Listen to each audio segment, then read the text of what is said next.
ప్రేమ దుర్నీతి యందు సంతోషించదు. దుర్నీతి అంటే అర్థం ఏంటి? కళ్ళు తాగడం, వ్యభిచారం చేయడం, జారత్వం చేయడం, నరహత్యలు చేయడం, దొంగతనం చేయడం, ఇదంతా దుర్నీతి అనుకుంటున్నాడు. అది అవినీతి. అవినీతి వేరు, దుర్నీతి వేరని పరిశుద్ధాత్మ దేవుడు నాకు నేర్పించాడు. అవినీతి వేరు, దుర్నీతి వేరు. దుర్నీతి అనగా మొదటి అధ్యాయం రోమాపత్రిక చదువు నాయన అన్నాడు.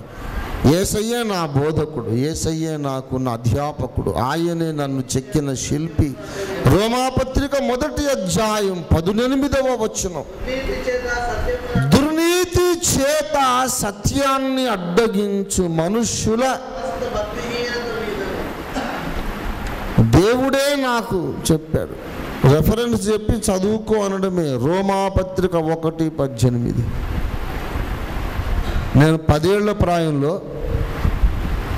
చాలా డౌట్లు అడుగుతూ ఉంటే పెద్దలు నాకు సమాధానం చెప్పలేక ఇన్సల్ట్ చేస్తున్నారు, అవమానించి నన్ను బాధ పెడుతున్నారు. ఇంటికి వెళ్ళి బాగా ఏడ్చా వెక్కి వెక్కి. దేవా, నేను ఏం తప్పు అడిగాను? నేను తెలియక ప్రశ్నలు అడుగుతూ ఉంటే పెద్దలు నన్ను బాధ పెడుతున్నారు, ఎందుకు ఇలాగ నన్ను హింసిస్తున్నారు అని ఏడ్చా. యేసయ్య నాతో మాట్లాడన్నాడు, నేను నీలో పుట్టిస్తున్న ప్రశ్నలు మనుషులు సమాధానం చెప్పడానికి వేలులేని ప్రశ్నలు.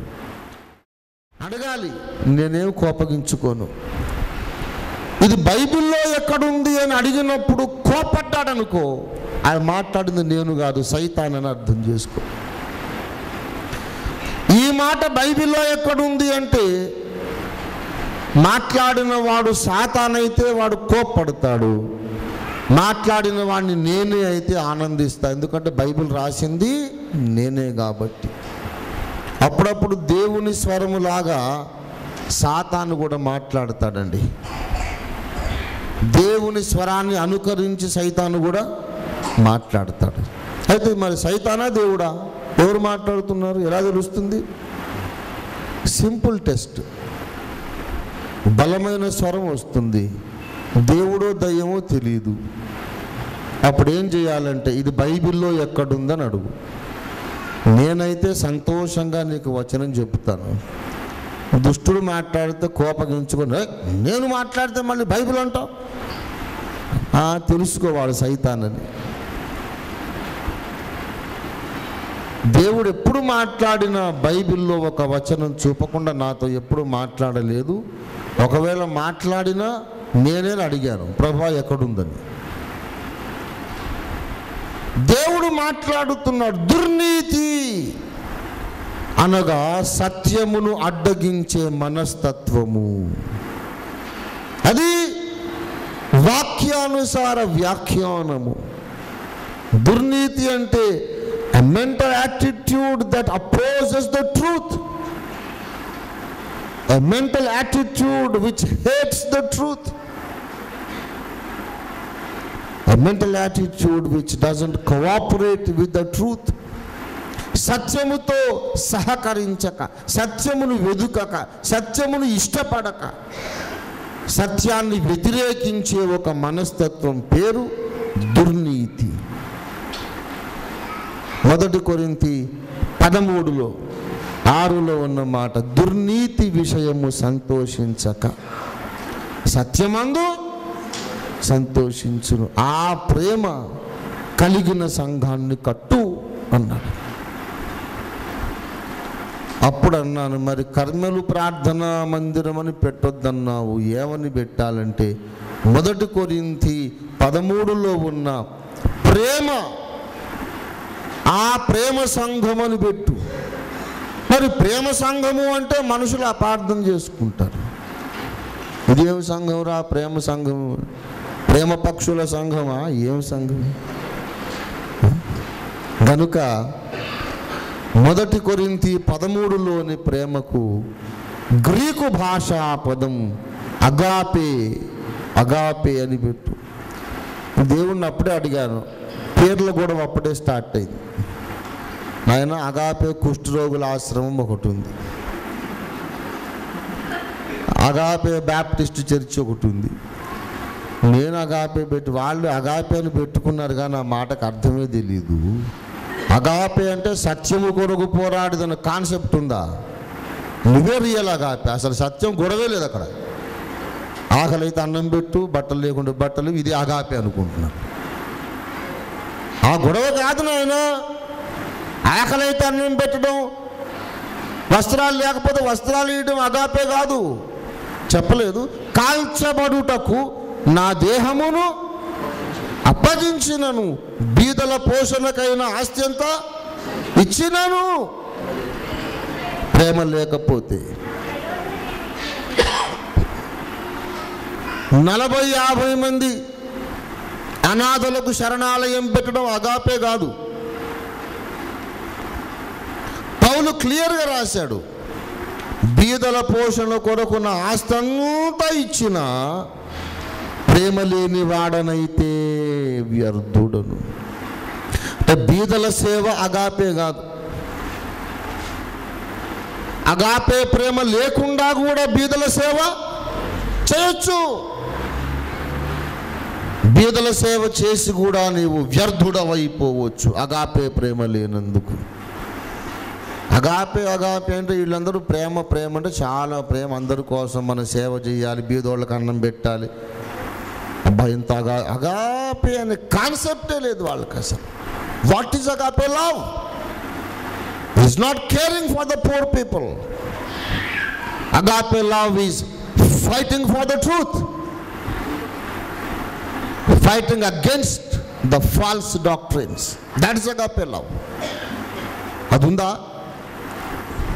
నువ్వు 1,00,000 కుష్ఠరోగుల ఆశ్రమాలు పెట్టుగాక, 1,00,000 అనాథల శరణాలయాలు పెట్టుగాక, దుర్నీతిని పెకలించడానికి, సత్యాన్ని స్థాపించడానికి పోరాడకపోతే నువ్వు ప్రేమ లేని వాడి కిందే లెక్క, వ్యర్థుడవు, ఫలితము లేదు నీకు. మ్రోగడు కంచు గణగణలాడు తాళం. కనుక దేవుడు అన్నాడు అగాపే అని పెట్టు అంటే, మరి బోల్డ్ మంది అగాపేలు ఉన్నారు, కన్ఫ్యూజన్ అయిపోతుంది కదా అంటే వాళ్ళంతా నకిలీ. నువ్వు అసలు అగాపే బాబు, నువ్వు పెట్టు. అసలు వాడికి నేను చెప్పలేదు ఈ మాట అన్నాడు. I never told them about real agape. నీకు ఫస్ట్ చెప్తున్నా నేను, నువ్వు పెట్టుకో. ఈ దేవుడు చెప్పినాక ఏదో చనువును బట్టి ఒక మాట అంట, అయ్యా అట్లా కాదు కదా అంటావు, ఎక్కువ మాట్లాడుతావు ఏంటి ఆయన దగ్గర. రెండోసారి మళ్ళీ ఒక మాట, ప్రభు అందరూ పెట్టుకున్నారు, మరి నన్ను కన్ఫ్యూజ్ అయిపోతారు కదా, వాళ్ళ బ్రాంచ్ అనుకుంటారేమో అని అంటే, వాడిది అసలు అగాపే అని పెట్టుకోవడానికి అర్హుడు కాదు. వాడికి అగాపే కాన్సెప్ట్ లేదు, ఒట్టి పేరు పెట్టుకున్నాడు. నువ్వు పెట్టుకో, నువ్వు అసలు అగాపే. ఈ సంగతి వాళ్ళు ఎవరికి నేను చెప్పలేదు, నీకే చెబుతున్నా అన్న తర్వాత మళ్ళీ ఏం వాదిస్తావు ఆయనతో? చిత్తం తండ్రి అని అంటున్నావు కానీ భయం వేస్తుంది. ఇంకేదన్నా చెప్తే బాగుండేనా, నాకు సాటిస్ఫాక్షన్ లేదు. అప్పుడు చెప్పాడు. అదంతా వాళ్ళు అగాపే అని పెట్టుకొని సగం సువార్త చెబుతున్నారు. అగాపే సంపూర్ణ సువార్త సంఘం అని పెట్టుకోమన్నారు. Agape full gospel church, Agape full gospel ministries అని పెట్టుకో. నేను దేవుణ్ణి అడిగా, ఫుల్ గాస్పుల్ అంటే ప్రభా మరి హాఫ్ గాస్పుల్ కూడా ఉంటుందా? గాస్పులే కదా, సువార్తే కదా. Gospel is gospel. మళ్ళీ అందులో హాఫ్ గాస్పుల్, క్వార్టర్ గాస్పుల్, అర్ధపావు గాస్పుల్ అట్లా ఉంటుంది ఏంటి అని అంటాడు ఎవడన్నా. ప్రభా ఇలాగా అట్లా ఉంది కదా, నీకు తెలియదు అన్నాడు. కొంతమంది అర్ధపావు గాస్పుల్ చెప్పేవాళ్ళు ఉన్నారు. God is love, God is good, అంతే. దట్ ఈస్ అర్ధపావు గాస్పుల్. అంతకంటే ముందుకు పోడు. You must be born again, that is half gospel. నమ్మి బాప్తిస్మము పొందుము, అప్పుడు పరిశుద్ధాత్మను వరము పొందుదురు. అది ఫుల్ గాస్పుల్. అది దేవునికి స్తోత్రం కలుగును గాక. అక్కడ దాకా పోరు కొంతమంది రక్షణ పొందుటకు నేనేమి చెయ్యవాలి అని అడిగిన ప్రశ్నకు పేతురు చెప్పిన సమాధానం మొత్తం చెప్పితే అది ఫుల్ గాస్పుల్. పేతురు చెప్పిన సమాధానం సగం చెప్తే సగం గాస్పుల్, పావు చెప్తే పావు గాస్పెల్. అసలు పేతురు సమాధానంలో ఉన్న ఏది చెప్పరు కొంతమంది. మారు మనసు చెప్పరు, నీటి బాప్తిస్మని చెప్పరు, ఏది చెప్పరు. కానీ గాస్పెల్ అది అద్దపావు గాస్పెల్ అని అన్నారు దాన్ని. You preach the total gospel, whether the people like it or not, whether they accept it or not, preach the total gospel. ఇంకా దేవుడు అంత ఖచ్చితంగా చెప్పిన తర్వాత మనం తప్పించుకునే అవకాశం ఉందా? ఏమండి, నోరు మూసుకొని ఆ రోజు నా రాత్రంతా కూర్చొని పేపర్ డ్రాఫ్ట్ చేసి ఆ బైలాస్, ఎయిమ్స్ అండ్ ఆబ్జెక్టివ్స్ వేసి అగాపే ఫుల్ గాస్పెల్ మినిస్ట్రీస్ అని నెక్స్ట్ మార్నింగే రిజిస్ట్రేషన్ సబ్మిట్ చేశాను. వారం రోజులకు అయిపోయింది registration. Agape full gospel ministries. మనమంటూ ఒక ప్రత్యేకమైన పరిచర్య మనము కలిగిన వారమై ఉన్నాం. అందరూ సేవ చేస్తున్నారు, కానీ మన విశిష్టత, మన ప్రత్యేకత ఏంటో మనం గమనించాలి ప్రియులారా. We have got a special stand in the universal body of Christ. ఇంతవరకు ఎవరు చేపట్టని కొన్ని కార్యక్రమాలు మనం చేపట్టాం. అందులో మొట్టమొదటి మనకున్నటువంటి ప్రత్యేకతలో ఒకటి ఏంటంటే, వాక్యములో మనము గమనించిన దేవుడు మనకు కలిగించిన ప్రత్యక్షతలు. మన ప్రత్యేకతలు ఎన్నో ఉన్నాయి, ఒకటి అరా కాదు. మనం ఎందుకు ప్రత్యేకమైన గుంపుగా ఉన్నామంటే మనం ఎక్కడ ఇమడలేము, ఎక్కడున్నా గొడవే మనకి. మన ప్రత్యేకతల్లో మొట్టమొదటిది, వాక్యములో ఒక ముక్క ఎత్తి చెప్పినందువలన అది సత్యము కాదు, వాక్యములోని సారాంశమే సత్యమని దేవుని చేత ప్రత్యక్షత పొందిన మొట్టమొదటి సంఘము మనది. ఏ సంఘానికి తెలియదు. No other denomination knows it. ఎవ్వరు మాట్లాడని మాట. అందరూ ఏదో ఒక వచనం ఎత్తి చెబుతారు. వాళ్ళ కాన్సెప్ట్ ఏమిటి? బైబిల్లో ఉంది కదా, చెప్పాం కదా, సత్యమే కదా అంటాడు. Just because you can quote a scripture reference, that is not the truth. Truth is the sum total, the gist of the 66 books. Telugu బైబిల్లో చక్కగా ఉంది. 119వ కీర్తన కదా, 160వ వచనం ఏమంటాడు? నీ వాక్య సారాంశమే సత్యం. ఇంగ్లీష్ బైబిల్కి వచ్చిన గొడవ ఏంటంటే, 96 translations, today's English version, authorised King James version, New International Version, ఏమండి ఇంకా బోలెడు వర్షన్స్ ఉన్నాయి.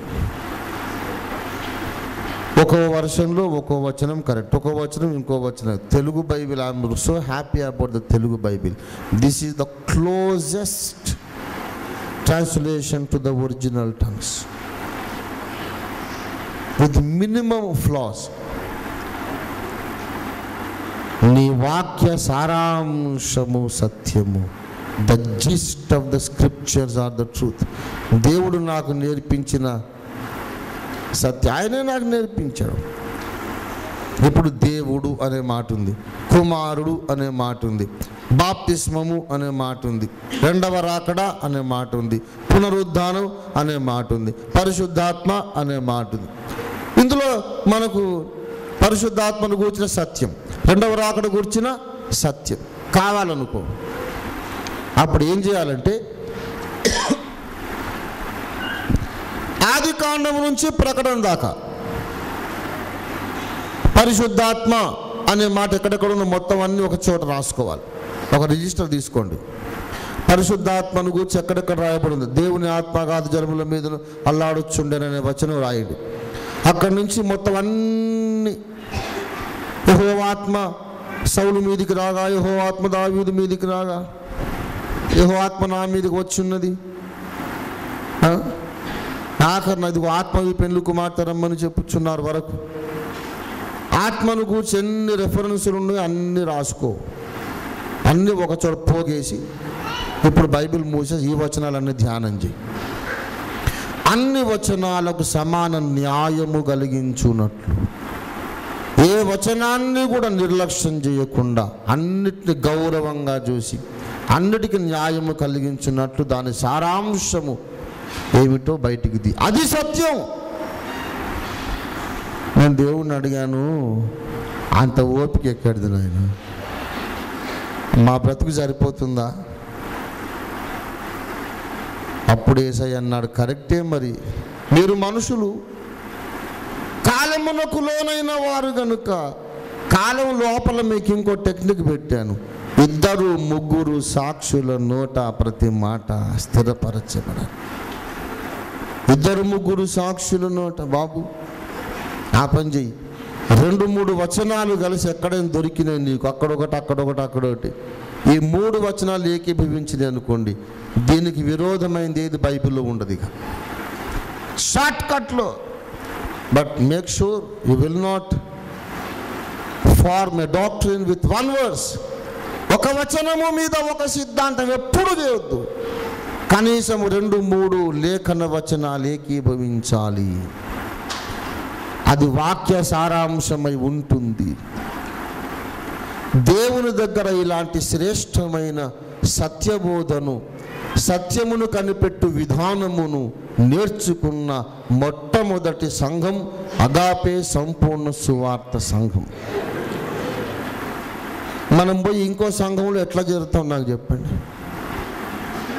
అసలు మనల్ని మింగే తిమ్మింగలం ఉందా ఎక్కడన్నా? తిమ్మింగలం వస్తే మనమే మింగేటట్టున్నాం. Which denomination can swallow us?